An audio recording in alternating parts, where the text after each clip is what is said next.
ইল এমন একটি মাছ যা শত শত বছর ধরে বিজ্ঞানীদের ধাঁধায় ফেলে রেখেছে। আশ্চর্যের বিষয় হলো এদের শরীরে সাধারণত দেখা যায় এমন কোনো প্রজনন অঙ্গ নেই। আজ পর্যন্ত কেউ এদের ডিম পাড়তে দেখেনি। বিজ্ঞানীরা এদের নদীগুলোতে ট্র্যাক করেছেন, কিন্তু কোথাও এদের ডিমের হদিশ মেলেনি। ল্যাবরেটরিতে পুরুষ ও স্ত্রী ইল মাছকে একসাথে রেখে হরমোন ইঞ্জেকশন দেয়া হয়েছিল যাতে তারা প্রজনন করে, কিন্তু উল্টো তারা একে অপরের উপর আক্রমণ শুরু করে দেয়। এতে রহস্য আরও ঘনীভূত হয়। এরপর এদের শরীরে জিপিএস ট্র্যাকার লাগানো হয়। অনেক সময় ট্র্যাকারগুলো ব্যাটারি শেষ হয়ে যেত বা সিগন্যাল হারিয়ে যেত, যেন মাছগুলো সাগরের গভীরে কোথাও হারিয়ে গেছে। অবশেষে 2014 সালে কিছু ইলের যাত্রাপথ রেকর্ড করা সম্ভব হয়।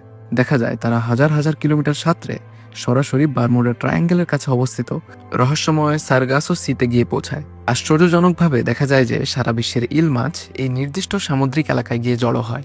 বিজ্ঞানীরা জাহাজ নিয়ে সেখানে যান এবং সাগরের গভীর থেকে ডিমের নমুনা সংগ্রহ করেন, কিন্তু সেখানেও ইলের কোনো ডিমের সন্তান পাওয়া যায়নি।